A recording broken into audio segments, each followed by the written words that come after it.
Oi, tô aqui para mais uma resenha e eu já quero começar perguntando para vocês uma coisa que tem relação, obviamente, com o livro que a gente vai falar hoje. Vocês já deixaram de fazer alguma coisa na vida de vocês por causa de um pesadelo que vocês tiveram?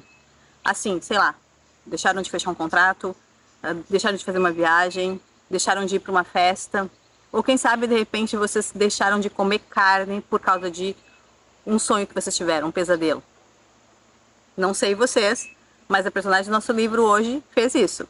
E eu tô falando do livro A Vegetariana, da autora sul-coreana Han Kang, acho que é assim que diz o nome dela, que o ano passado simplesmente ganhou o Nobel de Literatura, e é merecidíssimo porque essa é uma autora e eu quero ler mais coisas dela, esse foi o primeiro livro que eu li dela, muito original e de uma profundidade incrível, assim. Eu quero contar então para vocês um pouquinho do livro e mais sobretudo das impressões que A Vegetariana deixou em mim. Vamos lá então? Eu falei de prêmio, né? Para começar falando então para vocês que esse livro também é um livro premiado, tá? Ele ganhou o Man Booker International Prize, acho que é assim que fala, tá? E essa é uma tradução do Jae Hyung-Woo, acho também que é assim que se fala. Agora eu quero valorizar os nossos tradutores. E esse é um livro que eu li em 2 dias, minha gente, assim, ó. Ele não é um livro muito grande, tá? E eu simplesmente devorei o livro, tá bem? É um livro que, na verdade, a gente poderia até dizer que são 3 livros em um. Ele é dividido em 3 partes e as 3 partes são bem diferentes umas das outras, né? Esse livro foi lançado, deixa eu só pegar aqui as minhas anotações. No Brasil ele foi lançado em 2013, mas na Coreia do Sul ele foi lançado em 2007, tá? E no Brasil essa edição aqui da Todavia é uma edição que é de 2018, tá bem? Então é um livro muito maravilhoso, a história se passa em Seul. Deixa eu falar para vocês então, primeiro dessa parte mais, digamos assim, técnica do livro e depois eu passo para falar justamente da questão das impressões. Falei para vocês que ele é dividido em 3 partes, né? Então a primeira parte se chama A Vegetariana, a segunda A Mancha Mongólica e a terceira As Árvores em Chamas, tá? Então o que acontece? A primeira parte a gente tem um narrador que é o marido da personagem central. A segunda parte a gente tem ali justamente o cunhado, né, contando a história. Já ia misturar as situações, é o cunhado dela que conta. E na terceira parte tu tem um narrador oculto, tá? Que é justamente Árvores em Chamas. Bom, e aí falando da história, a gente tem essa personagem que é a Young-hee, que é casada com o Cheong, eu acho que é assim que falam os nomes, tá? Perdão, pessoal, da Coreia do Sul, se eu tô falando errado. E o que acontece com ela é que ela um dia tem um pesadelo, e a partir desse pesadelo ela simplesmente desenvolve um horror à carne, assim, ela não quer mais comer carne. Quem tá contando isso pra gente, então, na primeira parte, é justamente o marido dela, que vai narrar tudo do ponto de vista dele. Então, do ponto de vista dele, é tudo um grande absurdo a esposa dele tá parando de comer carne. Né? Ele acorda um belo dia e ela tá na frente da geladeira tirando todos os potes e coisas que tem carne para botar fora. E a partir daí, tu pensa assim, tá, mas isso já diz respeito a ela, né? Ela não quer mais comer carne, né? Só que isso afeta não só ela, afeta ele, afeta a família dela, e essas pessoas ficam muito afetadas pela postura dela e não aceitam a postura dela de não querer comer carne. A narração é dele, então a gente sempre parte do ponto de vista que ele tá achando isso tudo muito, muito absurdo, assim. E é intercalada justamente com as partes que são contadas dos pesadelos dela, né, que são muito violentos, tem muito sangue, tem muita carne, e é sempre ela muito violenta. E aí já vou começar a filosofar. O que chega para mim disso, assim? A primeira bateu assim para mim que ela não aceita, né, essa coisa da carne, ela não aceita a parte instintiva dela. Ela não aceita essa animalidade que todo ser humano tem. E a partir de então, ela justamente tem essa coisa de querer só comer plantas, só vegetais. E aí, isso eu acho que tem um sentido esse meu pensamento, porque a autora, ela fez isso, essa história vem de um conto dela, né, que ela fez em 1997, chamado The Fruit of My Woman, tá? E foi tudo a partir de uma citação de um poeta, acho que foi um professor dela, se eu não me engano, de um poeta do sul-coreano, chamado Hyun Sang, que ele falou a seguinte frase: eu acredito que os humanos deveriam ser plantas. A partir disso ela escreve o conto e a partir do conto ela desenvolve justamente a narrativa do livro. Então acredito eu que tem algum sentido isso que eu pensei, porque ela fica muito... os pesadelos, na verdade, são muito dessa coisa de violência, tem muito essa coisa, transparece muito essa violência, que ela se nega, né? E que é uma coisa que fica muito característica porque os próprios outros personagens, depois a irmã dela, o cunhado, vão falando que ela é muito passiva, muito calma, muito tranquila, muito dócil. E quando tu vê nos pesadelos, ela não é nada disso. Ela é alguém agressivíssima, né?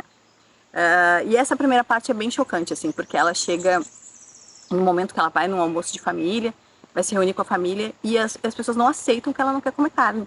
E aí pegam ela, seguram ela e querem colocar carne à força na boca dela. É uma cena muito impactante para mim, foi muito impactante, assim, eu fiquei imaginando a situação e como foi bruto com aquilo, com aquela pessoa, que é uma tomada de decisão dela. E como às vezes a gente decide uma coisa para nossa vida e as pessoas não conseguem incorporar isso porque elas partem do pressuposto que elas sabem o que é melhor pra gente, né? Então, essa primeira parte me tocou muito nesse sentido, assim, de que como a nossa mudança de vida, às vezes, as pessoas se sentem violentadas ou se sentem no direito de dizer pra gente o que é certo, o que a gente tem que fazer, né? E o que a gente tem que querer pra gente e pro nosso corpo. Então, é muito forte tu imaginar que todo mundo ali, ninguém em nenhum momento, assim, a irmã dela é que mais tenta apaziguar as coisas, a irmã dela é uma fofa. É a única que tenta, de alguma certa forma, tentar fazer as pessoas entenderem ou não violentarem ela ou não machucarem ela, porque ela acaba, né, se machucando e vai parar no hospital. Mas eu não vou contar, porque senão eu estrago para vocês. Mas é muito, muito forte, porque é muito triste tu ver o processo que vai levando ela para isso, né, os pesadelos que ela tem e como é que a família reage a isso. Então, é muito absurdo, assim, ela chega a tomar um tapa do pai dela. O pai dela agride ela fisicamente, né? Então, não é fácil, minha gente. Essa primeira parte foi bem complicada, assim, é triste, né? Mas deixa eu contar agora para vocês da segunda parte. A segunda parte, então, vamos a ela. Ela se chama A Mancha Mongólica, né? Como eu já tinha falado para vocês, e é a parte mais erótica do livro, assim. Esse livro, na verdade, ele para algumas pessoas ele é, né, definido, né? Ele é colocado como ficção, romance, mas eu acho que ele é tantas coisas, né? Então para mim, ele tem essa parte da questão do erotismo, tem drama, tem uma série de coisas. Mas então, voltando para a segunda parte. Então se chama A Mancha Mongólica e é a narrativa do cunhado, que fica obcecado em saber, né, se essa cunhada dele ainda tem essa mancha. Por quê? Começa assim a segunda parte, eu comecei a achei estranho, porque a narrativa não tem nada a ver com a primeira parte, eu digo, mas o que está acontecendo aqui? Até eu entender que é o cunhado que está narrando a história, que é ele que está falando, ele é um artista, ele está saindo do teatro e tudo mais. E aí ele vai contando até sobre o casamento dele, como é que é a relação com a esposa dele e tal. E aí vou falar uma coisa comum que tem entre as duas, a primeira parte e a segunda parte, que estão relacionadas com a questão dos casamentos. Ambos, seja o marido da Young-hee, né, Young-hee, e o segundo, que é o cunhado dela, ambos falam sempre assim, o casamento parece muito bom, mas está muito morno, está muito nesse lugar de que não há nada de interessante ali, né? As coisas são o que são, existe uma certa formalidade, uma certa obrigatoriedade, uma certa, eu tô aqui porque eu tô aqui, né? Eu tô nesse casamento, eu tô nessa relação porque é isso da minha vida, é nesse lugar que eu cheguei, né? E aí, esse cunhado, então, tá contando todas essas coisas da esposa dele e tudo mais, até que um dia ele tá com a esposa no banheiro, ela tá dando banho no filho deles, e eles estão falando de uma manchinha aqui, de nascença que o menino tem, que é a chamada mancha mongólica, ele tem no quadril. E aí a esposa dele fala, olha, a Young-hee tinha, né? Aí gente, eu tô com medo de falar o nome dela errado, mas eu acho que é isso. A Young-hee tinha quando era mais nova, acho que agora saiu, porque é uma mancha de criança e depois de uma certa idade sai. Bom, isso entra na cabeça desse cara e ele simplesmente, ele fica obcecado em saber se ela ainda tem a bendita da mancha. Sei que ele cria um subterfúgio e cria uma história que ele quer ela de modelo para fazer um trabalho, para fazer, né, para montar um trabalho de pintura, né, quer ela como uma modelo nua, né, e aí, mas ele fica muito com vergonha e tal. Bom, ele faz uma série de coisas, de manobras, até conseguir, de fato, levar ela para o estúdio, para pintar o corpo dela e ver se ela ainda tem a bendita da mancha. E ela tem a bendita da mancha. E aí, minha gente, assim, ó, o erotismo oriental, no meu entendimento, ele é muito diferente daqui do Ocidente, porque a gente é muito mais explícito nas coisas, né? O erotismo ocidental, ele tá na cara, assim, ele tem sutilezas, alguns filmes têm sutilezas, mas nas mais das vezes ele é muito diferente do oriental, que tem toda uma questão de delicadeza, de cena, de detalhes, né? Ele é muito diferente assim. Tanto é que quando ele pinta o corpo dela, ele está absolutamente excitado fazendo isso, mas ele conta isso de um jeito que tu consegue olhar para além da questão da excitação sexual que tem ali. Então é muito bonito até de tu ver, assim, tem um lirismo, o erotismo oriental, que eu acho que a gente perdeu um pouco, alguns autores ocidentais não tem tanto essa sutileza tão grande. Então é muito bonito, assim, mas não acaba legal. Não acaba bem, obviamente. E eu lendo essa parte, eu me lembrei muito do Nelson Rodrigues, que fala que todo homem tem vontade de comer a cunhada, que eu sempre achei uma frase absolutamente machista, né, nojenta, mas nesse caso fazia sentido, tá? E tem um desfecho complicado ali, né? Porque ele até mantém uma relação sexual, ele transa com ela, mas a irmã, no caso, a esposa dele, pega eles. E tem um desfecho absurdamente complexo ali, complicado e triste, tá? Então essa é a nossa segunda parte do livro. Antes de entrar na terceira parte, assim, propriamente dita, deixa eu contar uma coisa para vocês que eu acho que é importante da segunda para a terceira, né? Que o cunhado da Yeon-hee, ele fica meio que obcecado, né, com ela para ver a mancha, e ele desenha flores, né, no corpo dela. Aí, o que basicamente acontece? Essa menina fica tão fascinada com aquilo que ela não quer que esse desenho saia do corpo dela. E aí, justamente, entra no que isso vai ter totalmente conexão com a última parte do livro, que se chama Árvores em Chamas. O que acontece? A Yeon-hee, eu tô cuidando muito do nome dela, mas paciência, gente, como eu consigo ler. Ela, basicamente, tô me sentindo aquele meme daquele cara que lê os livros russos, né? Quase a mesma coisa. Enfim. Então, essa personagem, a vegetariana, ela passa a ser institucionalizada, né? Ela vai para uma instituição psiquiátrica, porque justamente pela condição de não querer comer mais, ela passa muito tempo sem comer também, e porque ela coloca na cabeça dela que ela vai se transformar em uma árvore, em uma planta. Nisso que acontece, essa terceira parte a gente tem um narrador oculto e a personagem central ali é a irmã dela, que se chama Yenri Kim, acho que é assim também. O que acontece com a irmã dela? A irmã dela é a única pessoa da família que vai visitar, que vai ver, que vai levar coisas, né? E que se preocupa com ela de fato.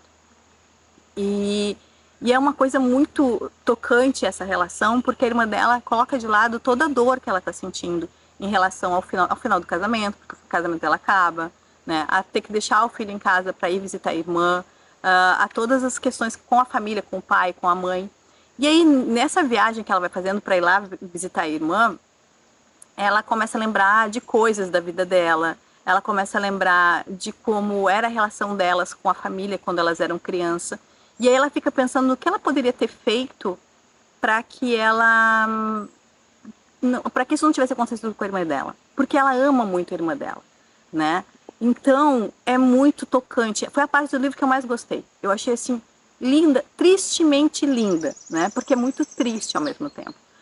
Aí tu começa a entender que quando elas eram crianças, a Yeon-hee, ela tinha uma coisa que ela tinha medo do pai dela, tinha uma violência doméstica que elas passavam, e que ela não queria, elas saem um dia, elas pequenininhas, elas vão para o meio de uma montanha lá, e ela não quer voltar para casa, ela quer ficar naquele lugar, naquela paz ali, né?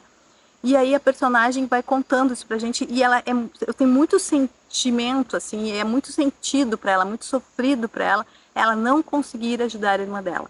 Porque aí tu entende que essa personagem dessa irmã, ela é muito aquela que faz tudo, apazigua tudo, ela tá sempre ali para a família, tentando fazer as coisas e fazer com que tudo dê certo, né? Tanto é que ela tem um momento que ela diz assim, não, mas será que eu vou conseguir? Ninguém vai me achar ruim se eu não fizer tal coisa, né? Porque eu passei por essas coisas todas que eu passei. Eu peguei o meu marido na cama com a minha irmã, né? Mas ela é maior do que tudo isso, mesmo com todo o sofrimento. E aí ela chega nessa instituição lá e a irmã dela teve um dia que teve uma chuva muito grande e ela fugiu e ela tinha certeza que ela estava se enraizando e que ela estava conseguindo virar uma árvore. E ela não quer comer. Aí ela chega nesse estágio do livro que ela não quer comer nada, porque ela tem certeza que ela não precisa, ela vai fazer o quê? Fazer fotossíntese, vai fazer a fotossíntese, ela não vai pegar e vai estar com umas plantas, ela não precisa se alimentar. E aí é muito louco, porque tem uma hora que ela chega, a irmã dela vai conversar, o médico chama ela e diz assim, olha, ela tá para morrer, a gente vai ter que entubar de novo, a gente tem que botar alimentação de uma outra forma, porque ela não aceita comida, ela não aceita nada e não adianta, a gente não consegue. Ela disse, então deixa eu tentar convencer ela. A irmã dela, a Yang Ki, vai lá tentar. E, gente, assim, é muito doloroso, assim, é doloroso, doloroso, doloroso. Ela chega, ela tá de cabeça para baixo, dizendo que as raízes dela estão crescendo, as folhas também. E tem um momento que ela chega e diz assim, por que as pessoas não deixam simplesmente eu ser quem eu quero ser, né? Por que as pessoas insistem em não acreditar em mim? E, minha gente, assim, ó, é uma coisa assim, é de uma profundidade, é uma coisa que te rasga por dentro, assim. E aí eu vou entrar basicamente das minhas impressões do livro, não vou falar muito mais do final do livro, para não estragar para vocês. É um livro que ele faz a gente questionar muitas coisas. Primeiro, a questão de a nossa liberdade individual. Eu acho que ele passa muito por esse lugar, né? As nossas escolhas individuais. E, ao mesmo tempo, a negação que muitas vezes a gente tem de quem a gente é, dos nossos instintos, da nossa crueldade, da nossa animalidade, que eu acho que a personagem está o tempo todo lutando com isso. Ela quer ser uma planta, no final das contas, porque as plantas são passivas, são dóceis, não fazem nada, não fazem mal para ninguém, a não ser que algum biólogo possa me informar de alguma planta que eu faça, né? Mas elas estão ali só sendo que elas vieram para ser, viver, e simplesmente viver, só isso, né? Então, é um livro que ele faz a gente pensar muitas coisas, né? Dessa coisa, a própria questão da sexualidade, a própria questão da instituição do casamento, porque tu vê dois casamentos que são desfeitos, né? Porque essa altura, eu não contei pra vocês, a nossa personagem, a Young Hee, o marido se separou dela, porque acha que ela abandona ela, não dá bola pra ela, né? Acha que ela tá maluca e tudo mais.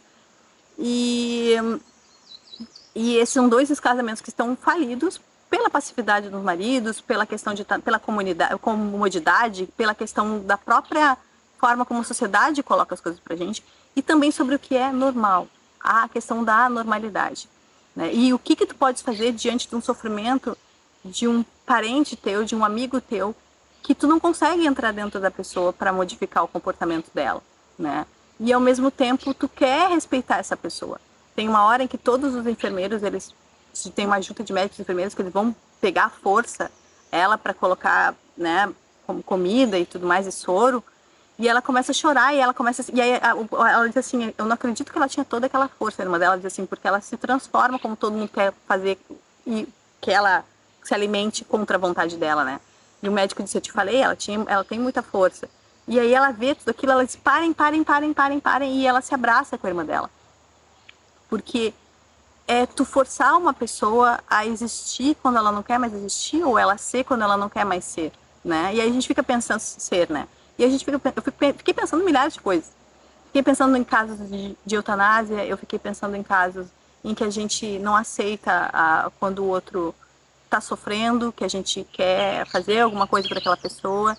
E são processos individuais, né? Eu acho que esse livro fala muito, muito sobre isso. E é interessante que a gente pensa assim, nossa, mas só a pessoa não querer, foi a partir de um sonho que tudo isso aconteceu na vida da criatura, né?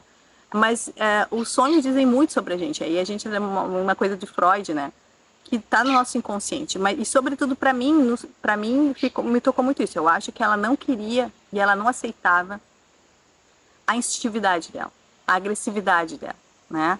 E aí tu pensa também como a gente tem hoje uma sociedade que ela fala contra isso, né? Eu não estou dizendo que a gente tem que sair por aí batendo todo mundo, matando todo mundo, não é isso. Mas eu acho que a gente tem que saber que a gente tem um lado que não é muito legalzinho. E tá tudo certo, a gente só não tem que saber lidar com isso, sublimar isso, enfim. Ou gritar, ou fazer alguma coisa. Mas entender que a gente não é uma coisa... nós não somos anjos, né? Nós não somos santos, né? Então, infelizmente... ou felizmente também, né? Mas a gente está no mundo para tentar lidar com as coisas da melhor forma como a gente consegue. Só que às vezes tem pessoas que não conseguem, né? A fragilidade dessa pessoa, a fragilidade humana desse indivíduo, ele é tão forte que ela sucumbe diante das coisas, né? Ou porque o que ela esperava de si mesma também não corresponde ao que ela queria para si, né? Então é um livro assim avassalador, arrebatador, assim. Eu fiquei muito mexida quando eu li, porque começou a colocar um monte de coisa na minha cabeça e eu comecei a viajar muito, tanto que eu li muito rápido. E eu gostaria muito que vocês tivessem contato, se já não tiveram contato com o livro, e trocassem aqui, né, ideias comigo, me falassem o que vocês acharam do livro, se vocês gostaram, se não gostaram, porque ele é muito diferente de tudo que eu já li, assim. Ele é um dos livros mais diferentes. Eu acho que esse livro e O Chamado Selvagem, do Jack London, que eu também tenho uma resenha aqui, eles são livros muito diferentes, assim, muito originais, né? E muito profundos. Claro, cada um completamente diferente do outro. Eu acho que A Vegetariana entra num dos melhores livros que eu já li, assim, porque é muito bem escrito, é muito bom de ler e ele é muito profundo. Assim, ele toca em questões muito delicadas. E eu tenho certeza que se eu reler ele, se eu começar a ler de novo, eu vou ver mais coisas que eu ainda não tinha percebido. Deixa eu só tirar um bichinho daqui, senão vai ficar grande na tela para vocês. E aí, é isso, assim, eu quero muito que vocês tenham contato com esse livro, porque eu achei, assim, ele arrebatador, assim. Eu fiquei muito impressionada com A Vegetariana. E eu gostaria, então, que vocês lessem esse livro e depois me falassem o que vocês acharam. E é assim, minha gente.